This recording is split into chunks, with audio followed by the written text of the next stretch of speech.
नमस्कार मित्रों, कैसे आप सब। उम्मीद करते हैं आप सब बढ़िया होंगे, अच्छे होंगे। दोस्तों आज हम लेकर आए हैं क्लास 11th इंग्लिश कोर का मॉडल क्वेश्चन पेपर।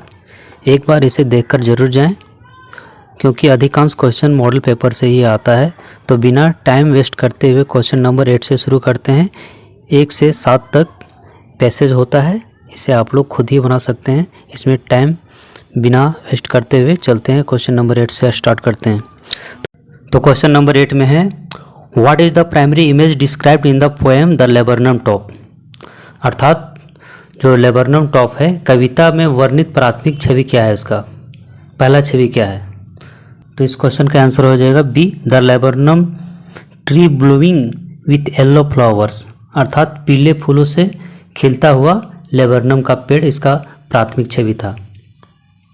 चलिए अगला क्वेश्चन की तरफ चलते हैं। अगला question 9, What effect does the bird have on the laburnum tree in the poem? यानी कि कविता में पंछी का लेबरनम वृक्ष पर क्या प्रभाव पड़ता है। तो इस क्वेश्चन का आंसर हो जाएगा B, it adds life to the stillness of the tree. यानी कि यह पेड़ की शांति में जीवन को जोड़ता है। तो इस क्वेश्चन का आंसर हो जाएगा बी। चलिए अगला क्वेश्चन की तरफ चलते हैं। अगला क्वेश्चन है question number 10, What word in the poem suggests the soft movement of the tree? यानी कि कविता में कौन सा शब्द पेड़ के कोमल गति का सुझाव देता है। तो इस क्वेश्चन का आंसर हो जाएगा बी, स्विंग, यानी कि लहराना। चलिए अगले क्वेश्चन की तरफ चलते हैं। 11 नंबर में क्या बोल रहा है, what is the relationship between the rain and the earth. यानी कि क्या रिलेशन है, यानी कि पृथ्वी और बारिश के बीच में। As describe in the poem, जो इस कविता में दिया गया है, the voice of the rain. तो इस क्वेश्चन का आंसर हो जाएगा B, the rain provides life to the earth. यानी कि वर्षा पृथ्वी को जीवन प्रदान करती है जब बारिश होती है। तो चलिए अगला क्वेश्चन की तरफ चलते हैं। अगला क्वेश्चन नंबर है 12 में क्या है, how does the poet feel about the loss of childhood. जब जो पोएट है वो अपना जब बचपना को खोता है तो क्या महसूस करता है। तो इस क्वेश्चन का आंसर हो जाएगा ये, यानी कि he regrets losing the innocence of childhood. यानी कि उसे बचपन की मासूमियत खोने का अफसोस होता है। चलिए अगला क्वेश्चन की तरफ चलते हैं। अगला question number 13, What does the poem Father to Son highlight about family relationship? यानी कि पिता से पुत्र कविता के पारिवारिक रिश्तों के बारे में क्या बताती है। तो क्या बताती है, यानी कि जनरेशन बताती है। यानी कि क्वेश्चन नंबर बी हो जाएगा, the conflict that can arise from generation differences. यानी कि पीढ़ीगत मतभेद के उत्पन्न वाले संघर्ष को बताता है। चलिए अगला क्वेश्चन की तरफ चलते हैं। अगला क्वेश्चन नंबर 14 में क्या है, what event led to the emotional separation between the narrator and his grandmother. यानी कि किस घटना के कारण कथावाचक और उसकी दादी के बीच भावनात्मक अलगाव हुआ। यानी कि जब वह विदेश स्टडीज करने के लिए जा रहा था। तो इस क्वेश्चन का आंसर हो जाएगा B, narrator's departure for foreign studies. अगला क्वेश्चन की तरफ चलते हैं। अगला क्वेश्चन नंबर 15 में क्या है, who are the main character in the story we are not afraid to die. यानी कि हम लोग मरने से नहीं डरते if we can all be together, अगर हम लोग सब साथ में हैं तो इस क्वेश्चन का आंसर हो जाएगा बी, यानी कि 2 अंग बॉयज एंड देयर पेरेंट्स। यानी कि 2 अंग लड़के और उसके माता पिता। चलिए अगला क्वेश्चन की तरफ चलते हैं। अगला क्वेश्चन नंबर 16 में है क्या है, how world was king Tutankhamun when he become फिरौन। यानी कि वह कितने वर्ष के थे जब वह फिरौन बना। तो वह 9 वर्ष के थे तब वह फिरौन बना। तो इस क्वेश्चन का आंसर हो जाएगा सी, यानी कि 9 years old। चलिए अगला क्वेश्चन की तरफ चलते हैं। अगला question, what is the central theme of the ailing planet the green movement's role, यानी कि बीमार ग्रह हरित आंदोलन की भूमिका का केंद्रीय विषय है, क्या है? तो कौन सा विषय है? यानी कि पर्यावरण गिरावट और उसके बचाने का हरित आंदोलन का भूमिका है। तो इस क्वेश्चन का आंसर हो जाएगा C. From where was professor Gaitonde travelling to, यानी कि जो प्रोफेसर गायतोंडे थे वो कहाँ से कहाँ ट्रैवलिंग कर रहे थे? तो कहाँ से कहाँ ट्रैवलिंग कर रहे थे? यानी कि वो पुणे से बॉम्बे ट्रैवलिंग कर रहे थे। तो इस क्वेश्चन का आंसर हो जाएगा ये, फ्रॉम पुणे टू बॉम्बे। अगला क्वेश्चन है 19 number, what is mean by कोरा, यानी कि कोरा का क्या मतलब है? तो कोरा का मतलब होता है सरकमबुलेशन, यानी कि परिक्रमण। तो इस क्वेश्चन का आंसर हो जाएगा सी। चलिए अगला क्वेश्चन की तरफ चलते हैं। अगला क्वेश्चन 20 नंबर में क्या बोल रहा है? What mystery surrounding king Toots death is still discussed in discovering tooth the saga continuous, यानी कि राजा टूट के मौत से जुड़ा कौन सा रहस्य अभी भी डिस्कवरिंग टूट द सागा में चर्चा में है? तो इस क्वेश्चन का आंसर हो जाएगा D, the exact cause of his death which means unclear despite investigation, यानी कि उसकी मृत्यु के कारण जो जांच के बावजूद अस्पष्ट बना हुआ है। अगला क्वेश्चन 21 नंबर, who are the main character in the summer of the beautiful white horse, यानी कि the summer of beautiful white horse के मुख्य पात्र कौन है? तो मुख्य पात्र कौन है? आराम और मुराद।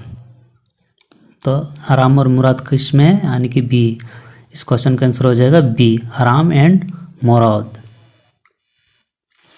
चलिए अगला क्वेश्चन नंबर है 22 में क्या बोल रहा है?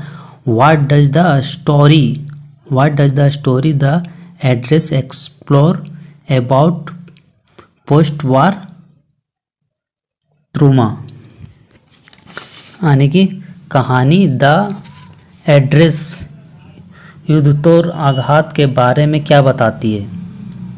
तो क्या बताती है? The emotional weight of returning to a home field with painful memories, यानी कि इस क्वेश्चन का आंसर हो जाएगा बी। चलिए अगला क्वेश्चन की तरफ चलते हैं। Question number 22, what does the story the address explore about post war trauma, यानी कि कहानी द एड्रेस युद्धोत्तर आघात के बारे में क्या बताती है? तो क्या बताती है?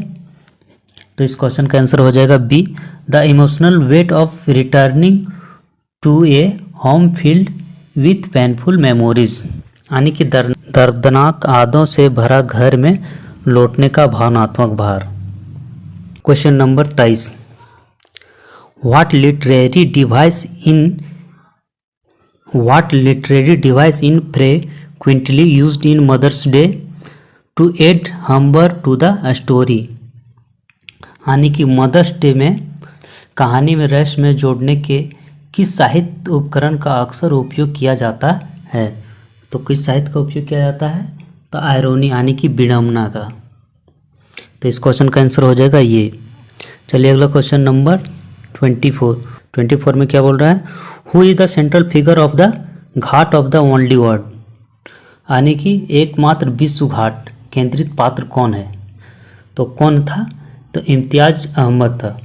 तो इस क्वेश्चन का आंसर हो जाएगा बी। चलिए अगला क्वेश्चन की तरफ चलते हैं। Question number 25, what moral Dalma does doctor Andrew face in birth, यानी कि बर्थ में डॉक्टर एंड्रयू को किस नैतिक दुविधा का सामना करना पड़ता है? तो किस दुविधा का सामना करना पड़ता है? तो इस क्वेश्चन का आंसर हो जाएगा बी। बहुत ही लंबा है तो इसे आप देख लेना। अगला क्वेश्चन की तरफ चलते हैं। अगला क्वेश्चन है, how does the poem the tale of the melon city reflect on the nature of justice, यानी कि मेलन सिटी की कहानी कविता के न्याय की प्रकृति को किस प्रकार से प्रकाश डालती है, प्रकाश करती है। तो इस क्वेश्चन का आंसर हो जाएगा C. It highlights how justice can arbitrary and influenced by the trivial factors। अगला क्वेश्चन की तरफ चलते हैं। Question number 27। In note making what does key point reflect to, यानी कि नोट मेकिंग बनाते यानी कि नोट बनाते के समय मुख्य बिंदु का क्या तात्पर्य होता है, तो क्या उसका मतलब होता है। तो इस क्वेश्चन का आंसर हो जाएगा बी, यानी कि main ideas and supporting detail, यानी कि मुख्य विचार और सहायक विवरण। अगला क्वेश्चन की तरफ चलते हैं। 28। विच of the flowing should be avoided while writing a summary, यानी कि सारांश लिखते समय निम्नलिखित में से किससे बचना चाहिए, किस चीज़ से बचना चाहिए। तो इस क्वेश्चन का आंसर हो जाएगा बी, यानी कि इंक्लूडिंग अननेसेसरी डिटेल, यानी कि बिना काम के चीज़ों से बचना चाहिए जो ज़रूरत नहीं है। Question number 29। Which of this in an appropriate closing for a formal letter, यानी कि इसमें कौन सा एक औपचारिक पत्र के लिए उपयुक्त समापन है। तो कौन सा है, तो इसका आंसर हो जाएगा सी, भवदीय, यानी कि आपका नाम। अगला क्वेश्चन की तरफ चलते हैं। Question number 30। Which of this should be the focus in the note making exercise, यानी कि नोट बनाने के अभ्यास में इसमें किस प्रकार के केंद्रित किया जाना चाहिए। तो इस क्वेश्चन का आंसर हो जाएगा C, identifying and writing down essential information, यानी कि आवश्यक जानकारी की पहचान करना और उसे लिखना। अगला क्वेश्चन 31 किधर है भाई। Which of the flowing is a correct way to organize notes, यानी कि निम्नलिखित में से नोट व्यवस्थित करने का कौन सा तरीका सही है। तो इस क्वेश्चन का आंसर हो जाएगा बी, यूजिंग हेडिंग, सब हेडिंग एंड बुलेट पॉइंट, यानी कि हेडिंग यूज करना है, उसके बाद सब हेडिंग और बुलेट्स पॉइंट्स को। अगला question 32। What is the primary objective of the note making in academic setting, यानी कि शैक्षणिक परिवेश में नोट निर्माण के प्राथमिक उद्देश्य क्या है। तो प्राथमिक उद्देश्य क्या रहता है, प्राथमिक उद्देश्य रहता है कि इसका आंसर हो जाएगा B, to organize and remember key point for future uses, यानी भविष्य में उपयोग के लिए मुख्य बिंदुओं का व्यवस्थित करना और आदर रखना। चलिए अगला क्वेश्चन की तरफ चलते हैं। अगला क्वेश्चन है 33। When writing a letter to government official which formal should be followed, यानी कि सरकारी अधिकारियों को पत्र लिखते समय किस प्रारूप का पालन किया जाना चाहिए। किस प्रारूप का पालन किया जाना चाहिए, तो इस क्वेश्चन का आंसर हो जाएगा बी, यानी कि बिजनेस लेटर फॉर्मेट में। अगला क्वेश्चन है 34। विच of this is the most important feature of good note, यानी कि इनमें एक अच्छे नोट के सबसे महत्वपूर्ण विशेषता कौन सी है। तो सबसे महत्वपूर्ण विशेषता यही है, यानी कि क्लियरिटी एंड ब्रेविटी, यानी कि इस क्वेश्चन का आंसर हो जाएगा सी, सोफास्ट और संक्षिप्तता। चलिए अगला क्वेश्चन की तरफ चलते हैं। अगला question number 35। Which of the flowing sentences in the reported speech, यानी कि आपको नरेशन से दिया गया है 4 ऑप्शन, इसमें से कौन सा सही है। तो इसका ये है, ये में क्या है, she said I am busy, तो ये गलत है। She says I am busy, ये भी गलत है। सी नंबर में क्या है, सी told me that she was busy, तो ये करेक्ट है, तो इस क्वेश्चन का आंसर हो जाएगा सी। अगला क्वेश्चन है choose the correct indirect speech transformation. Direct speech I can't find my की ही सेड, इसमें से करेक्ट चूज करना है, तो इस क्वेश्चन का आंसर हो जाएगा बी, यानी कि he said that he could not find his keys. अगला क्वेश्चन है choose the correct determine students past the exam, यानी कि इसमें जो खाली स्थान है इसमें भरना है, तो कौन सा सही होगा, तो 37 नंबर का ये, यानी कि ये फ्यू कुछ। अगला क्वेश्चन है 38 number, which of the flowing determiner is used with plural countable noun, तो प्लूरल काउंटेबल नाउन, इस क्वेश्चन का आंसर हो जाएगा बी, यानी कि कई, मेनी। अगला क्वेश्चन है, चलिए अगला क्वेश्चन की तरफ चलते हैं। अगला क्वेश्चन है 39 number, choose the correct determiner, यानी कि चूज करना है देयर इज खाली स्थान वाटर इन द ग्लास, तो इस क्वेश्चन का आंसर सही क्या होगा, तो इसका आंसर का सही होगा ये, यानी कि सम। चलिए अगला क्वेश्चन की तरफ चलते हैं। लास्ट क्वेश्चन है। लास्ट क्वेश्चन क्या है, विच of the flowing sentences contains an incorrect use of a determiner, तो इस क्वेश्चन का आंसर हो जाएगा बी। बी की मतलब क्या है, ये he wants a advice on his career, यानी कि वह अपने कैरियर पर सलाह चाहता है। तो दोस्तों इस तरह से आप लोगों का मॉडल पेपर का क्वेश्चन आंसर समाप्त हुआ। आप इसे ज़रूर करके जाए, एक या दो बार इसे ज़रूर सुन के जाएं, आपके एग्ज़ाम में बहुत ही हेल्पफुल होगा।